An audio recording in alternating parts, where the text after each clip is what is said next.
సభవరం మండలం బోదువలస గ్రామంలో మహాశివుని ఆలయ నిర్మాణ సంకల్పానికి ఉపక్రమించిన ఆదిశెట్టి త్రిలోచన దంపతులు పూర్వజన్మ సుకృతం అని నడియాడి శివాలయం సద్గురు మహారాజ్ శివయోగి శివదత్త అవధూత మహాస్వామి అనుగ్రహ భూషణం చెప్పారు. తూర్పు గోదావరి జిల్లా మల్లేశ్వరం శారద విద్యాపీఠాధిపతులు బోదువలస కామధేను జాతీయ గోశాల ఆవరణలో నూతనంగా నిర్మించిన శివాలయానికి శుక్రవారం శంకుస్థాపన చేశారు. ఈ సందర్భంగా ఆయన ఇక్కడ ఆలయ నిర్మాణకర్త అరిశెట్టి త్రిలోచన దంపతులు ఆశీర్వాదం అందించారు. ఈ సందర్భంగా భక్తులను ఉద్దేశించి అవధూత స్వామీజీ మాట్లాడుతూ శ్రీశైలం శ్రీ మల్లికార్జున స్వామి నుంచి 5 విభాగాలుగా మహాశివాలయాలు ఏర్పడ్డాయని తెలిపారు. ఈ రోజు మహాశివుని వాహనం వృషభ లగ్నం మందు మీనం అంటే పార్వతీ పరమేశ్వరుల దంపతులు లాంటి త్రిలోచన దంపతుల పూర్వం ఎంతో పుణ్యం చేసుకుంటే గానీ ఇలాంటి సంకల్పం జరగదన్నారు. హిందూ సనాతన ధర్మాన్ని ఆ మూలాలు గుర్తించి స్వామీజీ వివరించారు. ఇక్కడ ఆలయ నిర్మాణాన్ని గురించి అరిశెట్టి త్రిలోచన మాట్లాడుతూ మహాశివుని ఆలయంతో పాటు సుమారు 2 కోట్ల రూపాయల నిధులతో ప్రతిరోజు భక్తులు పూజించే ఆలయాల సమూహం నిర్మించాలనే ఆలోచన ఉందని త్రిలోచన తెలిపారు. బోదువలసలో తను కామధేను జాతీయ గోశాల నిర్మాణానికి 1/2 ఎకరా స్థలం ఉచితంగా శ్రీ సత్యసాయిబాబా భక్తులు కొట్టేడ కృష్ణమూర్తి ఇచ్చారని, మరికొంత స్థలం సగం మార్కెట్ ధరకు ఇచ్చిన ఘనత ఆయనకే దక్కుతుంది అని అన్నారు. వచ్చే ఏడాది మహాశివరాత్రి నాటికి ఇక్కడ ఆలయ సముదాయం పూర్తి చేయాలని సంకల్పించామని పేర్కొన్నారు. శ్రీచక్ర బాలాత్రిపుర సుందరి సదాశివ ప్రతిష్టాపన ఉంది. అమ్మవారు అయ్యవారు పిలిస్తే వలుగుతారు. గురువుగారు చెప్పినట్టుగా మనం సాధన చేస్తే మాట్లాడతారు. అది రాత్రి వచ్చేటప్పుడు మాట్లాడారు. ఆ మాట్లాడిందే ఇప్పుడు మీతో చెప్పించారు. ఇక్కడ ప్రతిష్టగా ఏం చేయరని చెప్పించారు. అలాగే ఈయన నాకు 36 వయసు వచ్చిందని పుట్టాడు. ఈయన 36 వయసు వచ్చిందని నా గురువు బట్టి కర్మ సిద్ధాంతం ప్రకారంగా సంకల్పం ఉంటుంది. అది జరగాలంటే చాలా కష్టం.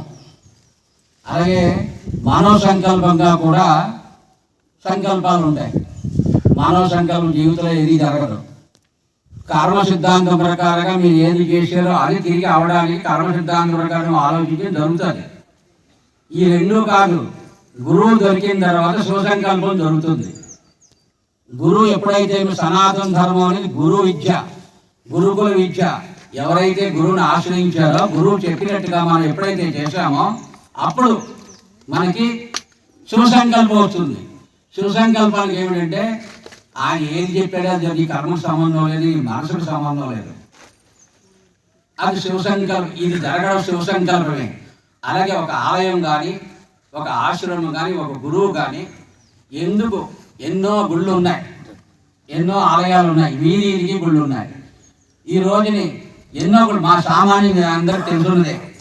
ఇన్ని గుళ్ళు ఉన్నప్పటికీ కూడా ఎందుకు ఆలయాల నిర్మాణం, ఎందుకు మన ఆలయంలోకి వెళ్ళాలి అంటే, ఆలయంలోకి మనకు వెళ్ళినప్పుడు మన ఆస్తులు, భార్య పిల్లలు, మన పదవులు అన్నీ మర్చిపోయి ఆనందంగా భగవంతుని దర్శిస్తూ శ్రీసాయి నమస్కారం చేసుకున్నా, వెంకటేశ్వర స్వామి నమస్కారం చేసుకున్నా, రాముడు నమస్కారం చేసుకున్నా, శివుడిని నమస్కారం చేసుకున్నా, శక్తిని నమస్కారం చేసుకున్నా, ఆ సమయంలో తన్మత్వం అయిపోయి అందులో లీనమైపోతాం. లీనమైపోయి అక్కడ ఉన్న భగవంతుడిని నీవుగా మారిపోతావు. నీవుగా మారిపోయి నువ్వు ఏది కోరుకుంటావు అది నీ ఆలోచన నీకు నెరవేరుతుంది. నీ ప్రాణం దానికి కారణం.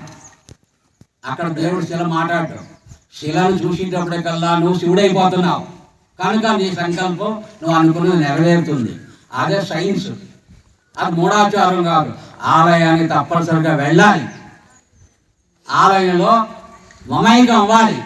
అవ్వడానికే మన ఇల్లు నిలిచిపెట్టి ఆలయానికి వెళ్తాం కాబట్టి ఆలయంలో తన్మయతో వచ్చి భార్య పిల్లల్ని, మన పదవుల్ని మర్చిపోయి సైలెంట్ మైండ్ అవుతుంది. అంటే mind less God plus mind is equal man అన్నారు. అంటే భగవంతుడే మనసు, మనసే మనిషి. మనిషిలో ఉన్నటువంటి మనసు తీసే సైలెంట్ అవుతే నువ్వు భగవంతుడు అవుతావు. అదే అద్వైతం. అలాంటి అద్వైత సిద్ధి రావడం సనాతన ధర్మం. నువ్వు ఏమి చేసినా సరే అద్వైత సిద్ధి వచ్చినప్పుడే అన్ని సాధించగలుగుతావు. Thank you. ఈరోజు సబ్బవరం మండలం బోదవలస గ్రామంలో ఉన్న ఓంకార క్షేత్రంలో శివాలయ నిర్మాణానికి శంకుస్థాపన కార్యక్రమం జరిగింది. ఈ కార్యక్రమానికి ముఖ్య అతిథిగా తూర్పుగోదావరి జిల్లా మల్లేశ్వరంలోని శారదా శ్రీ విద్యాపీఠాధిపతి అయినటువంటి శివదత్త అవధూత మహాస్వామివారు మన దీనికి విచ్చేయడం జరిగింది. ఆయన చేతుల మీదుగా ఈరోజు ఆ శంకుస్థాపన కార్యక్రమం అయితే దిగ్విజయంగా జరిగింది. నా కోరిక ఏంటంటే శివరాత్రి వచ్చే అంటే 2027 శివరాత్రి వస్తుంది కదా, ఆ శివరాత్రి కల్లా ఈ ఆలయ నిర్మాణాన్ని అయితే పూర్తి చేయాలని నా కోరిక. దీని ఒక టెంపుల్ కాంప్లెక్స్గా మలచాలని చెప్పేసి, అంటే వారంలో 7 రోజులకి సంబంధించి అందరి దేవతల తాలూకా విగ్రహాలు ఇక్కడ ప్రతిష్ఠ చేయాలని చెప్పేసి నా కోరిక. మరి గురువుల ఆశీస్సులతో ఈ కార్యక్రమాన్ని అయితే దిగ్విజయంగా జరుపుతున్నాను, ఇప్పటివరకైతే జరుగుతూ వచ్చింది. అలాగే నా కృష్ణమూర్తి గారు ఈ ఊరు రావడానికి ముఖ్య కారకులు గురువు గారు కృష్ణమూర్తి గారు. ఈయన నాకు ఇక్కడ ఏంటంటే 1/2 ఎకరా స్థలం ఉంటే 1/2 ఎకరా ఫ్రీగా ఇచ్చారు. అలాగే పైన కూడా 5 ఎకరాల స్థలం ఉంటే అది కూడా నాకు సగం ధరకే ఆయన ఆఫర్ చేశారనమాట. ఎందుకంటే మీరు రావటం వల్ల మా ఊరికి మంచి జరుగుతుంది అని చెప్పేసి ఆయన నిజంగా ఈవేళ రేపు అంటే సొంత మనుషుల్లోనే గజం స్థలంతో కూడా కొట్టుకు వచ్చే ఈ రోజుల్లో కూడా నిజంగా ఎకరాల స్థలం కూడా తృణప్రాయంగా ఆయన నిజంగా నాకు దారాదత్తం చేశారు ఆయన. అంటే ఒక విధంగా చెప్పిన ధర అంటే ఎవరు ఇయ్యరు కదా. ఈవేళ ఇంచుమించు ఇక్కడ ₹1 కోటి పైన ఎకరా ఉంటే 5 ఎకరాలు నాకు ఇంచుమించు 2.5 కోట్లకి ఆయన నాకు ఆఫర్ చేశారు. సో ఏంటంటే ఆయన సపోర్ట్ లేకపోతే ఈవేళ నేను ఈ బోధవలస అనేది వచ్చి ఉండేవాడిని కాదు. ఆ దైవేచ్ఛతో ఈవేళ వచ్చాను. అలాగే ఆ దైవం అనేది దైవం మనుషులు